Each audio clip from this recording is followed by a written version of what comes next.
What is up, everybody? JT Dangerously here once again. I am here to do my AEW's Fyter Fest Night 1 2021 predictions. Now, Fyter Fest Night 1 happens this Wednesday night live on TNT from the sold-out HEB Center in Cedar Park, Texas. Now, this card for Night 1 of Fyter Fest this year for AEW is pretty stacked and loaded from top to bottom.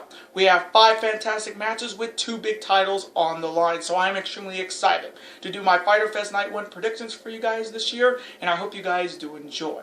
Now, our record coming into Fyter Fest Night 1 this year after our last AEW event, which was Double or Nothing 3, we went 8-2. So our overall record coming in is 88-27-1. So we're coming in extremely, and I mean, folks, we are coming in extremely hot when it comes to AEW pay-per-view predictions on the channel, because ever since AEW started, we have never had a losing record. So I'm looking to keep it that way. So hopefully in this video, we will continue this amazing winning streak we are on right now. We're on an unprecedented 14 pay-per-view winning streak, the 3rd longest winning streak on the channel. And hopefully in this video we will tie the longest winning streak and make it win number 15. Hopefully. Now, this is the first video of a combined 2 video day on the channel today, guys. So hopefully you guys will be able to watch this video and all the fantastic videos we'll be putting up on the channel in the month of July this year. It is the summer of Dangerously, so show your support by watching these videos, super kicking those like buttons, hitting that notification bell, and commenting your picks and your opinions in the comment sections down below.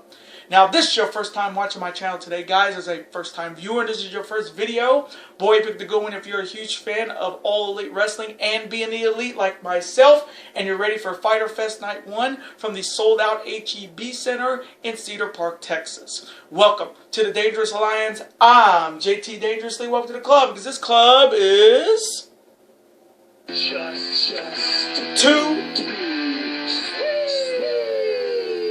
Whoop, whoop. Again, thank you guys so very much. Now, other than that, let's get right into these predictions. Let's start off with the first matchup. It is a women's one-on-one showdown. On one side, you have AEW's super bad girl. She is Penelope Ford. And her opponent is making her return to AEW after being away for 5 months. She is the magical girl, Yuka Sakazaki. Now, starting off with Penelope Ford first is the big matchup for her chance to knock off an international star in Yuka Sakazaki and looking to get her name back into the AEW Women's Championship rankings. But it ain't going to be easy. Their side, you have the magical girl, Yuka Sakazaki, who is making her return to AEW after being away for 5 months, and she is making her return to AEW since her last appearance in the finals of the AEW Women's Championship Tournament, losing to Ryo Mizunami on February 28th of this year. And she's looking to get her first win since February of this year as well, when she won in the semifinal round of that tournament against Emi Sakura. But Yuka Sakazaki is also looking to get some revenge against Britt Baker, because if you guys remember, Britt Baker broke Yuka Sakazaki's teeth. So you know the Magical Girl is going to be looking to go after the reigning AEW Women's Champion, Dr. Britt Baker, DMD.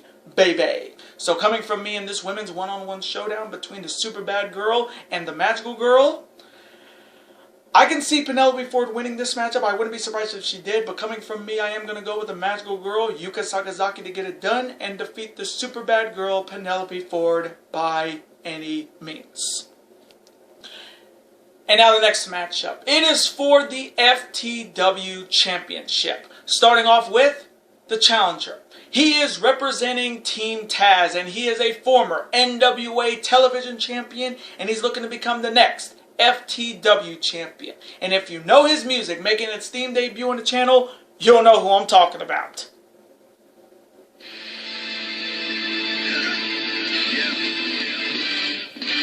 The revolution is televised.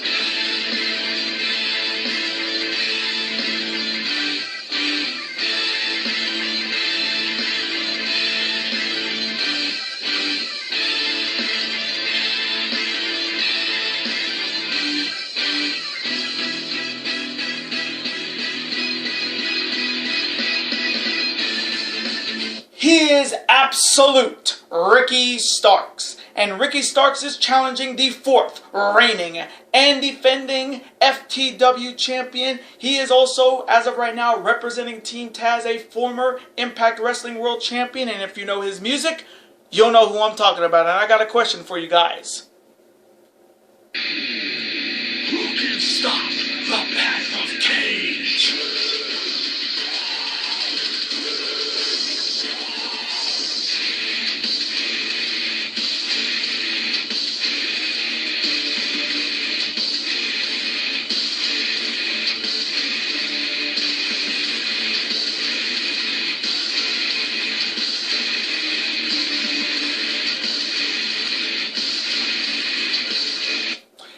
is the Machine, Brian Cage. Now, starting off with Ricky Starks first, this matchup is definitely big. A chance to win his first title in AEW, the FTW title, and bring it back to Team Taz. But Ricky Starks made this match a little bit more personal last week on Dynamite when he brought up Brian Cage's wife. Now, you talk about making a suicidal move. Ricky Starks definitely did that with his mouth by bringing up Brian Cage's wife. The last person to do that was Sami Callihan when Brian Cage was in Impact Wrestling, and it did not go well for the Death Dealer. So Ricky Starks better have a backup plan if he wants to walk out the FTW champion, because if you bring up Brian Cage's wife, he is going to kill you, Ricky. And you're just coming back from that neck fracture against Hangman Adam Page. So we don't know how 100% he's going to be, but if he gets that drill claw, we may never see Ricky Starks again after with another neck fracture. So Ricky Starks better have a plan in his books.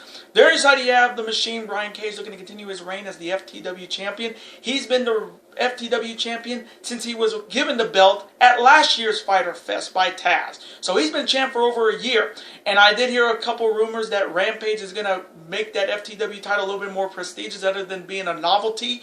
So we're going to see if Brian Cage can show that he is the Machine, the Wolverine, and he's looking to beat the holy shit out of absolute Ricky Starks for what he said about his wife. So coming from me, in this matchup for the FTW Championship, you can just see the breakup of Team Taz happening on Dynamite almost every week. Brian Cage wants to do things by himself. Team Taz wants to get involved. And you can just see that breakup is going to happen sooner rather than later. But coming from me, I would rather see Ricky Starks win an AEW title than this FTW title, to be honest. So coming from me, I am going to go with the Machine, the Wolverine, Brian Cage, to retain the FTW title by any means and defeat absolute Ricky Starks. And now the next matchup, it is a one-on-one showdown. On one side, he is the leader of the Hardy family offices, and he is a former multiple-time tag team champion with his brother Jeff, a former ECW champion, and a former TNA world champion. He is Big Money Matt Hardy. And his opponent is a former two-time ECW champion, a former two-time World Heavyweight champion, a former 9-time Tag Team champion, but he'll always be known as the former two-time NWA World Heavyweight champion. And if you know his music back in TNA, you'll know who I'm talking about.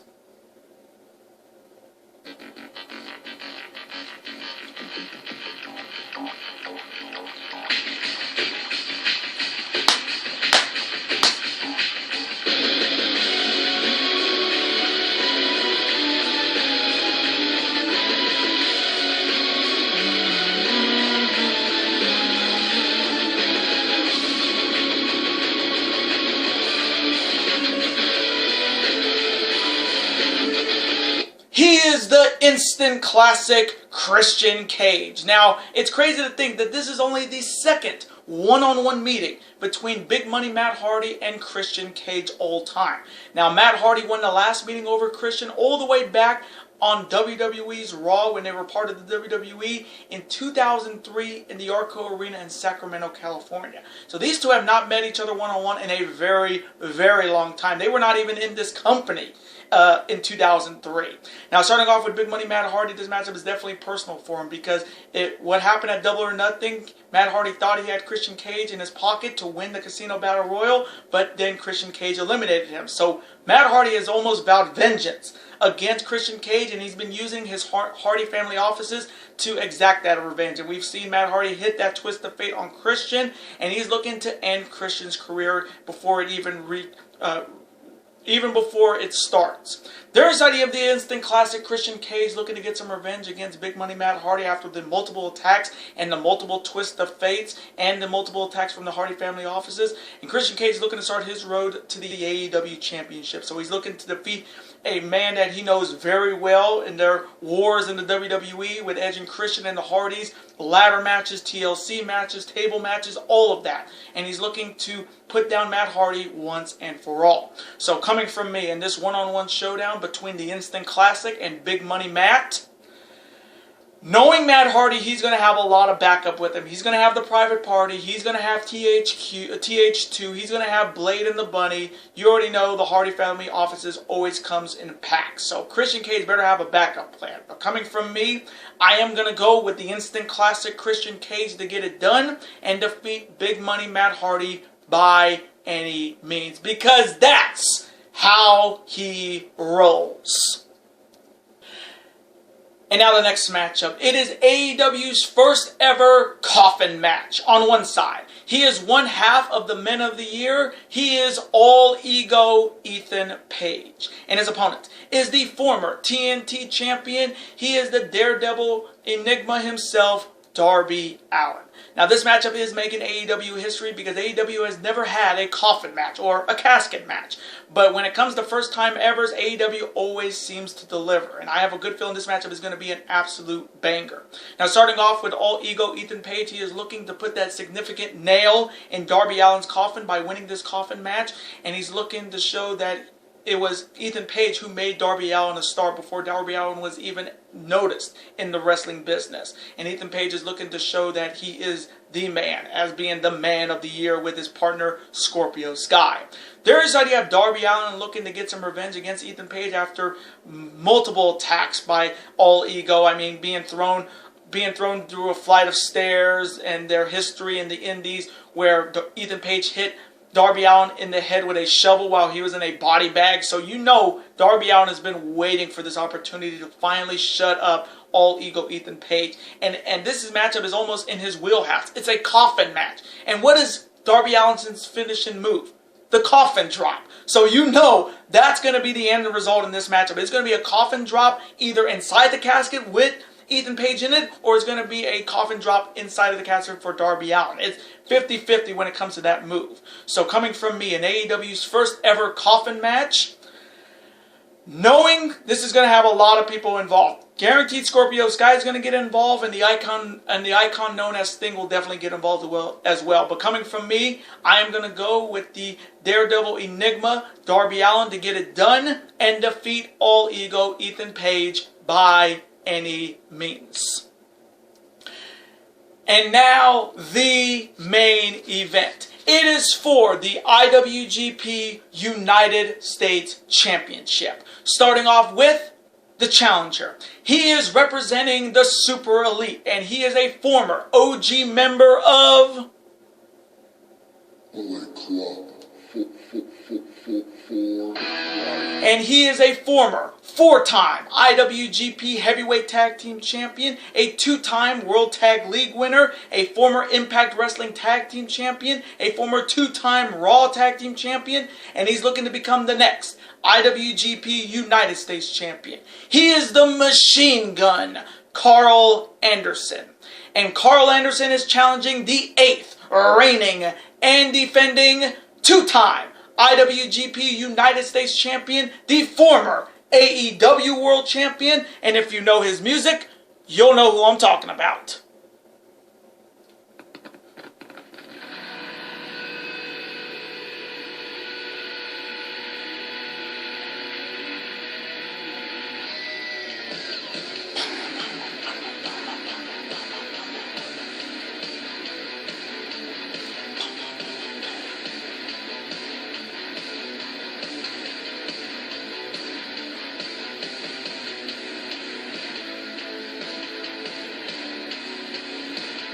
He is Jon Moxley. Now, this matchup I'm actually really excited for. Now, starting off with Karl Anderson, this is a huge opportunity, a chance to become the next IWGP United States Champion. And for a lot of people that don't know, Karl Anderson, before he was an amazing tag team wrestler, he was a fantastic singles competitor. A man who made it to the G1 Climax finals. A man who's faced guys like AJ Styles, Shinsuke Nakamura, and so many others. But I'm actually really excited for Karl Anderson here, a chance to win his first singles title. He never won any singles titles in New Japan Pro Wrestling when he was there. He was always known for his tag team work with the Big LG, Doc Gallows, and the Good Brothers, and being part of AJ Styles' Bullet Club back in the day. But this matchup is definitely big for him, a chance to take the IWGP US title back to Impact Wrestling. There is that you have Jon Moxley looking to continue his reign as the IWGP United States Champion, and he's looking to become the first person to successfully defend the United States title 5 times, because the record is 4 with the first ever United States IWGP US Champion Kenny Omega with 4 successful title defenses, and Moxley's looking to break that record here. Now, we have not seen Jon Moxley ever since what happened at Double or Nothing 3 in that tag team title matchup against the Young Bucks, being with his wife Renee and having to have his first baby, being there for his wife for the birth of their first child, and congratulations to Jon Moxley and Renee for their first child. And I have heard a couple rumors that Jon Moxley shaved his head, so he now looks like Triple H mixed with Kratos, and with that music he has of Wild Thing. And if anyone knows that great movie Major League back in the 80s with Charlie Sheen, he used that theme, and that theme just works for Jon Moxley, because when you watch Jon Moxley wrestle, it's like a Wild Thing, and with that unscripted violence, he is looking to get a measure of revenge against some members of the Super Elite. So coming from me in this massive main event match for the IWGP United States Championship between the Death Rider and the Machine Gun, and this is also a battle of the 2 most out-of-nowhere finishers you'll see. The Paradigm Shift from Jon Moxley and the Stun Gun from Karl Anderson. So one of those moves is going to be the end result. But coming from me, I would not mind Karl Anderson winning this title, because I know a lot of people have been waiting for someone to beat Jon Moxley and take that belt from him. A lot of people thought it should have been Kenta. And a lot of people thought it was going to be Zack Sabre Jr. before the pandemic hit. But if it's Karl Anderson, the man to beat Jon Moxley and take this belt away from him, I would not mind that at all. But coming from me, I am going to go with Jon Moxley to retain the IWGP United States Championship by any means and defeat the Machine Gun Karl Anderson in an absolute banger. And those are my AEW's Fyter Fest Night 1 2021 predictions. Now, I want to thank you guys so much for watching this video today. Comment below, who do you see winning the IWGP United States Championship between the Machine Gun Karl Anderson and Jon Moxley? Who do you see winning AEW's first ever Coffin match between Ethan Page and Darby Allin? Who do you see winning the FTW title between Absolute Ricky Starks and Brian Cage? And who do you see winning that one-on-one showdown between Matt Hardy and Christian Cage? Let me know all of your picks and your opinions in the comment section. Let's have a conversation about it. Of course, I'm always on to see your comment, like it, and of course reply right back to you, because comments and your opinions are absolutely always welcome on this channel. Now, I do want to thank you guys so very much for watching this video today. Now, before you guys go, as always, you guys can never forget to do this. That like button, comment, share with your friends. Of course, super kick that like button like only you guys can. Of course, you guys can never forget to do this as well. That subscribe button become part of this bigger and dangerous alliance. We're on the road to 1,000 subscribers, and we're just 3 subscribers away from the huge 900 subscriber mark, and YouTube tells me that nearly 50% of you guys are not subscribed to the channel yet. So let's change that, folks. If you're a fan of professional wrestling when it comes to AEW, New Japan Pro Wrestling, Ring of Honor, NXT, or the WWE, and if you're a fan of professional sports when it comes to Major League Baseball, the NBA, the NHL, the NFL, college football, college basketball, super kick that subscribe button. It's free, and become part of this bigger, dangerous alliance. And I will see you guys later today for my official Money in the Bank 2021 predictions. Roman Reigns Edge, Lashley Kingston 2, and the 2 Money in the Bank ladder matches. Later days, guys, and peace.